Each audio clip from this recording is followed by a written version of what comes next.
Berbekal laporan dari keluarga, petugas Satreskrim Polres Karawang bergerak cepat dan meringkus K alias Acong, warga Dusun Bojong Karya 1, Desa Rengas Dengklok Selatan, Kecamatan Rengas Dengklok, Karawang, Jawa Barat. Acong adalah bapak bejat yang tega mencabuli anak kandungnya sendiri yang masih di bawah umur sebanyak 2 kali. Ia juga mengancam akan membunuh anaknya jika tidak melayani dan menceritakan perbuatan yang dilakukannya. Untuk mempertanggungjawabkan perbuatannya, pelaku akan dijerat dengan pasal 81 dan 82 Undang-Undang RI Nomor 17 Tahun 2016 tentang Perlindungan Anak. Ancaman hukumannya maksimal 15 tahun penjara. Seorang ayah mencabuli anak kandungnya sendiri. Bukan satu, tapi dua anak kandungnya. Sang pelaku Ruhendi mengakui perbuatannya setelah diperiksa Unit Perlindungan Perempuan dan Anak Satuan Reserse Kriminal Polres Jakarta Barat. Barang bukti yang disita, selimut dan telepon genggam pelaku dari lokasi kejadian di Jalan Pesinggasok, Kedoya Utara, Kebonjeruk, Jakarta Barat.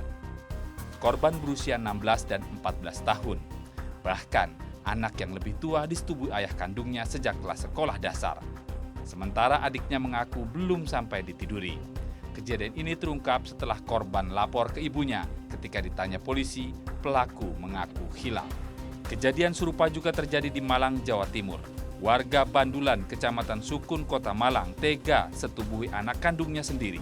Perbuatan keji ini dilakukan selama 4 tahun. Korban sudah dicabuli sejak duduk di sekolah dasar. Awal mulanya, pelaku menghukum korban karena melihat adegan bercumbu dalam film Korea. Hukuman yang diberikan sang ayah justru berakhir dengan pencabulan. Setelah dilakukan berulang kali, akhirnya korban melapor ke ibunya. Polisi mengamankan barang bukti berupa pakaian dalam korban, baju, celana, serta telepon genggam tersangka. Berdasarkan data dari Komisi Perlindungan Anak Indonesia (KPAI), tiap tahun ada ratusan kasus pelecehan seksual terhadap anak. Itu yang terdata oleh lembaga anak ini. Dari keterangan KPAI juga, banyak pelakunya justru dari lingkungan terdekat, seperti orang tua kandung atau tiri. Assalamualaikum warahmatullahi wabarakatuh. Alhamdulillahi rabbil alamin. Wabihi nasta'inu ala umurid dunya waddin. Asyhadu an la ilaha illallah wa asyhadu anna Muhammadan abduhu wa rasuluh. Allahumma salli ala Sayyidina Muhammad wa ala alihi wa sahbihi ajma'in. Amma ba'an. Faqad qala Allah subhanahu wa ta'ala fi kitabil karim. Bismillahirrahmanirrahim. Ya ayyuhalladzina amanu dukhulu fis silmi kaffatan wa la tattabi'u khutuwatis syaitan innahu lakum aduwwun mubin. Wahai orang-orang yang beriman, masuklah engkau ke dalam Islam secara sempurna. Jangan Islam ketika sholat, di luar sholat dia bajingan. Jangan Islam ketika sholat Jumat, di DPR dia jadi tukang tipu. Islamlah secara kafah, wala tattabi'u khutuwatis syaitan, dan janganlah engkau ikuti langkah-langkah setan, karena sesungguhnya setan itu musuh yang nyata bagi kalian. Ingat, setan itu pandai sekali memainkan irama, apa dan bagaimana saja dia bisa masuk dalam keadaan manusia lagi lupa dengan Allah. Sangat memilukan, tidak masuk di akal, bahkan biasa dikategorikan perilaku biadab, perilaku orang-orang yang tidak punya agama.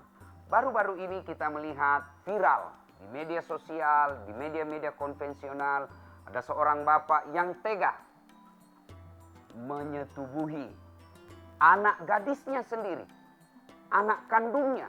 Dia setubuhi, yang mestinya bapak ini melindungi anaknya, mengayomi anaknya, tapi justru dia memperkosa, kata tepatnya memperkosa anaknya, anak kandungnya. Tentu perilaku seperti ini bagi kita yang punya akal sehat tidak masuk di akal. Bagi kita masyarakat yang punya peradaban, ini adalah perbuatan biadab.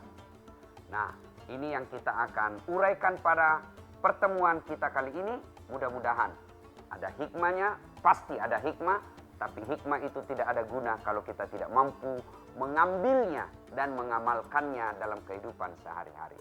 Sahabat hikmah yang saya hormati, mari kita uraikan lebih jelas lagi. Yang pertama, kenapa ini bisa terjadi?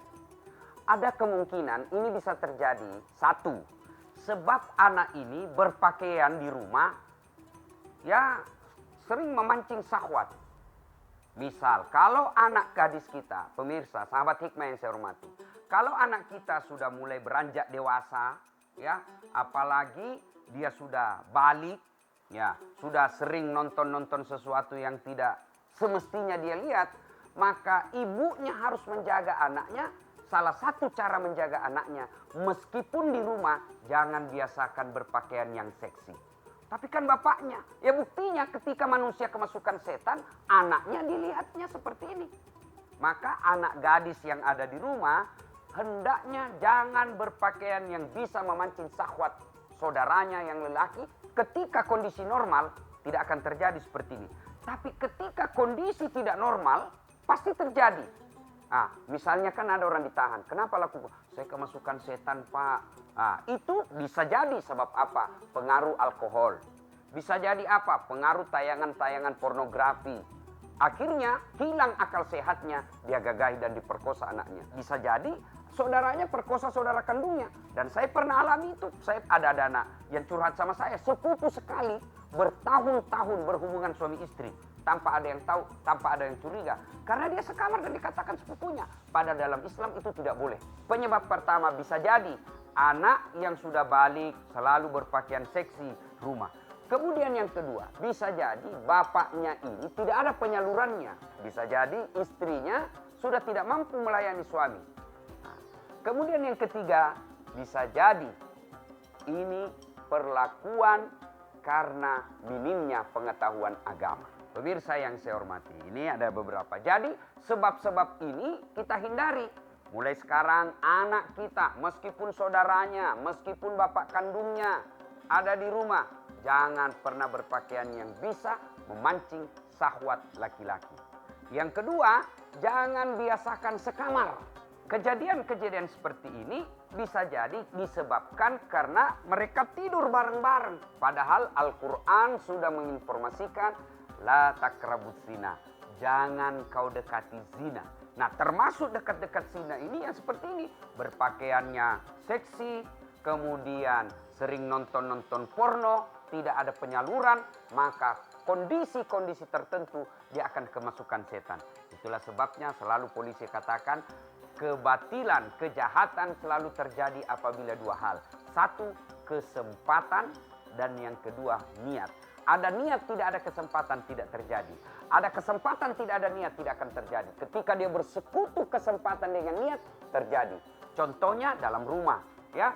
Ada niatnya memang karena selalu nonton film porno. Lalu ada kesempatan dia lihat anaknya sendiri di rumah, maka masuk setan, jadilah maksiat itu. Nauzubillah min dzalik. Semoga Allah melindungi keluarga kita dari perbuatan terkutuk ini. Assalamualaikum Ustaz.